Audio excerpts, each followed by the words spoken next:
What's up, everybody? Happy Tuesday. Hope all you're having a great day so far. Jumping into this episode of GH. First of all, Maxie was getting on my nerves today, as usual, with this whole quest to find Dante. Everybody else was basically telling her that she should just cut her losses, let it go, or whatever, but she won't let it go. She is on a quest to find Dante. Let me tell you something. I understand where Maxie's coming from. She wants to be a good friend. I get it. But the man needs help. You know, when he was in town, he had thoughts of killing his wife. He thought that he was going to do harm to his wife and son, you know, in Charlotte, his kids. That's why he voluntarily went away. It's like they keep telling her this. She knows this, but yet she's hell-bent on finding him.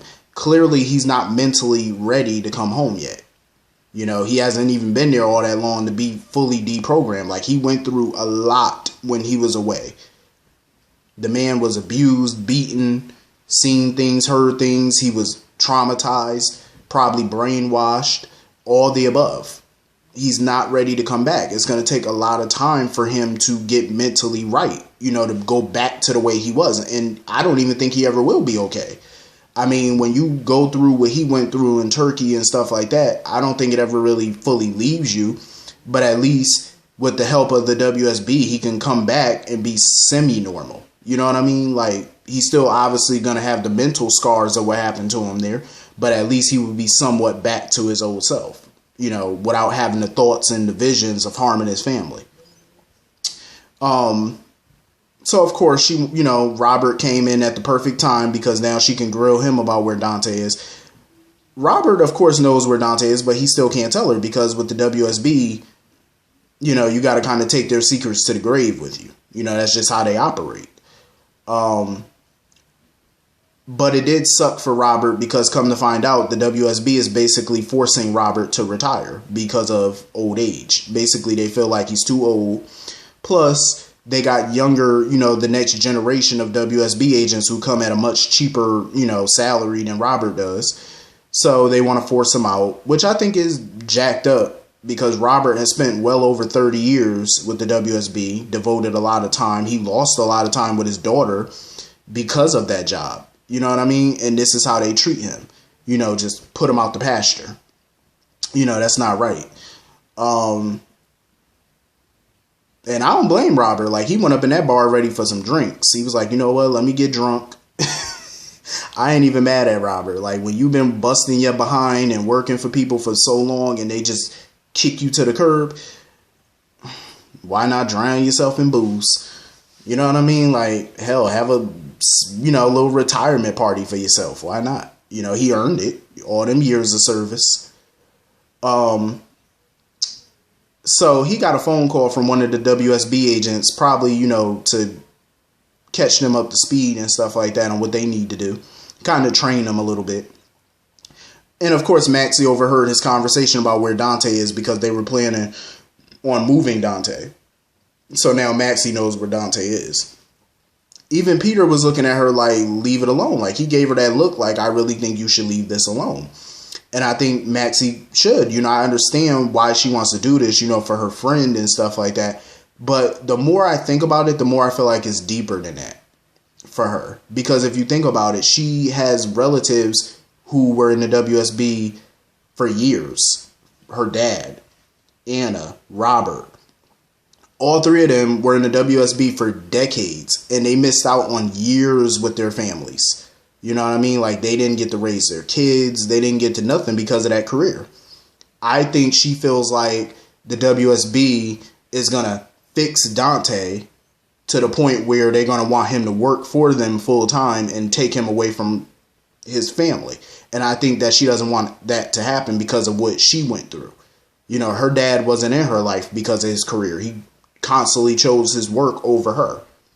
And Robert missed, you know, raising Robin because of their careers and stuff that they had going on. She doesn't want that to be, you know, Lulu's reality. You know, she doesn't want that for Lulu and Rocco and Charlotte. She doesn't want that. I can understand that, but I still feel like, what is the whole point of all of this, though? Because if they're not recasting Dante, Dominic isn't coming back. maybe they're doing this so that way they can get confirmation that Dante is not coming back, and maybe it can kind of set Lulu free a little bit to pull the plug on her marriage or whatever. I don't know, maybe. That's my guesses, that's all I can think, because like, why else would they go down this road of bringing Dante home when we know he's not coming home, at least not permanently. So, maybe it's a closure type thing for Lulu, maybe. Who knows? Speaking of Lulu, Lord have mercy. Listen, Lulu needs a new career. I'm sorry, but this investigative journalist career is not the career for her. She's way too green. She doesn't think. You got kids. You're putting your kids at risk because what she did was stupid. Why would you go on social media and give the people that you're talking to on an app your address? I understand it's for a story and stuff like that. I get it. But you should have used a decoy apartment or something. You know what I'm saying? Like, come on, Jason and Sunny, they own a whole bunch of real estate, apartment buildings. You could have asked them to use an apartment that was unoccupied. Use a hotel room. Tell them that you stay at the hotel somewhere. You know what I'm saying? Like, give them a room at the Metro Quarter. Use a seedy motel. Something. Don't use your real address. Are you insane? Your children live there. Even though obviously the kids weren't there because Charlotte is with Valentine and Rocco is with Sunny. But it's just, it's safety. You know what I mean? You never use your real address. That a lot of people do that on social media. Like when they talk to people, they don't give them their home address. They meet up at somewhere public, like where they met. Like, the diner or a nice restaurant, somewhere public. You don't give out no address to somebody that you don't know. Are you insane? And she talking about moving forward, she's not going to do that again. You shouldn't have did it the first time. Period. You shouldn't have started out doing that. That's ridiculous. If Valentine were to find out that she was on this assignment and using her real address where his daughter stay, this is more than enough ammunition for him to get full custody.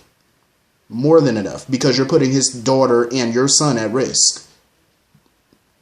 You're putting them at risk. And it was foolish of her to do something like this.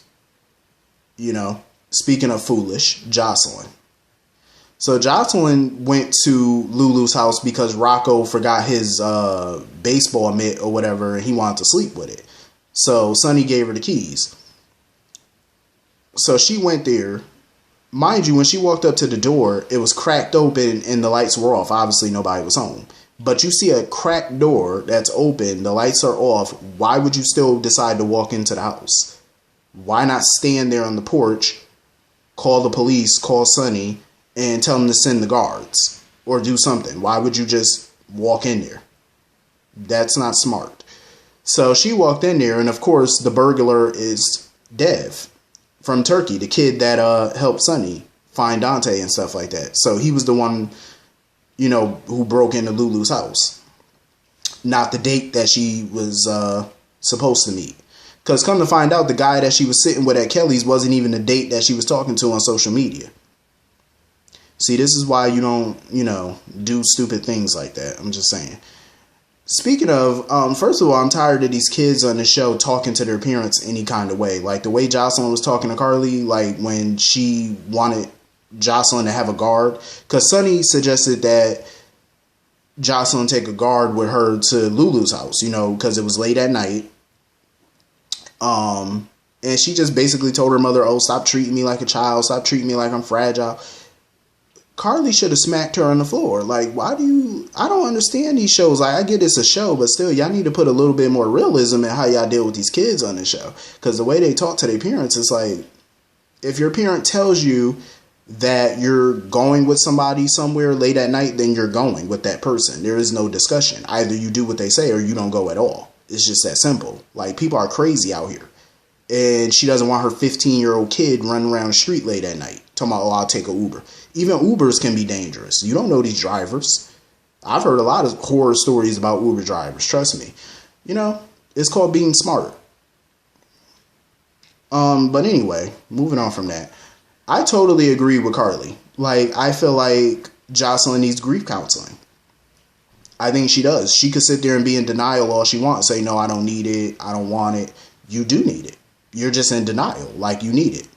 There's nothing wrong with talking to a professional. Hell, when Michael's son supposedly died, he went to grief counseling. You know, of course, he didn't want to at first either. But he decided to go because he knew he needed it. It does help. Because you can talk to people who can relate to what you're going through, but at the same time, they don't know you. You know what I mean? Like, sometimes it is helpful to talk to people who are not close to you because they can give a different perspective on your situation because they're on the outside looking in. You know what I mean? So a lot of times it is easier to do that. So it is cool that, you know, Carly recommended that, even though Jocelyn probably going to take some time to, you know, come to that realization that maybe she do need it. So Carly finally told Sonny about the doctor's appointment and what happened and, you know, that they're looking for birth defects and stuff like that. Listen, if Sonny really wanted to know what the doctor said, here's a noble idea. Why not go with her to her doctor's appointment so that way you can hear it directly from the doctor? There was no reason Sonny couldn't go to none of those doctor's appointments. He wasn't all that busy. Like, even the other day, he was at Kelly's when Carly had a doctor's appointment talking to Lulu. He could have easily went to the doctor's with her. If you want to know what's going on, then you can go. There's nothing stopping you from going except yourself. I'm just saying, like, you know, be supportive. So anyway, another person who desperately needs grief counseling, Kim. Kim needs all the counseling in the world. I'm happy Julian basically told her no about having a baby. And, you know, thank God he had sense enough to tell her that. Like, she's clearly trying to replace Oscar with this new baby, potential new baby. And even she realized it. That's what she was doing. You know, I know it's hard for her to move on and stuff like that by herself, but this ain't the way to go. You know, clearly she needs counseling, therapy, she needs help. You know, she looked like she's about 5 seconds away from a nervous breakdown in a minute. You know, it's nothing wrong with getting help, but of course people like her are going to feel like they don't need it. But there's nothing wrong with grief counseling. You know, she's been through a lot. You know, the loss of a child, that's some heavy stuff. But I'm glad Julian, you know, let her know, like, this ain't the way to go. You know, this is not how you deal with grief. But I have a feeling her quest for a baby is not going to stop. I think she just said what she said just to appease Julian, but I don't think that it's going to stop because the way she was looking at that picture where her, Oscar, and Drew, her next stop is going to be to Drew. She probably going to try to get Drew to get her pregnant and create another Oscar. She was listening to what Julian was saying, but she really wasn't listening. You know how something going one ear out the other? That's basically what it looked like with her. Like, she was listening, but she wasn't.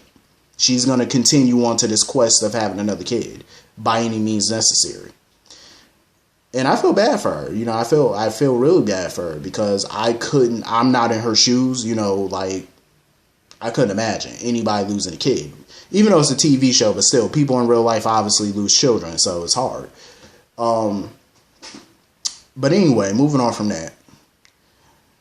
Margot, you know, she had to talk with Drew or whatever. I'm glad Margot and Drew had that conversation because she had some information about Shiloh he needed to hear. Basically, she told him how Shiloh was, you know, pumping her for information about Drew and his memories, fishing for information. And Drew put the pieces together because he remembered all the conversations he used to have with Shiloh, and Shiloh was fishing for information about his memories and stuff like that. I feel like the next step is for Drew just to get his memories back. Because if he gets them back, he'll remember everything. He might lose memories that he created the last few years, but I think it'd be a lot more worth it to have the old memories back. You know, maybe he might luck out and the new memories will get incorporated with the old ones. Never know. But I think it's worth the shot. It's definitely worth the shot because who knows what that slick, slimy ass Shiloh, you know, lying about and what he, you know, trying to get Drew not to remember something. Ain't no telling. So if I was Drew, I'd get my memories back. Forget all that. I am happy for D.A. Dawson, former D.A. Dawson. You know, she decided to go back west or whatever and become a defense attorney. Go figure. But I like the fact that she acknowledged everything that she did while she was in town. You know, blackmailing Drew, trying to use him to get to Sonny and all them. She turned into a person that she didn't recognize, and she understands that. And I'm glad that she, you know, is taking steps to fix that and do better.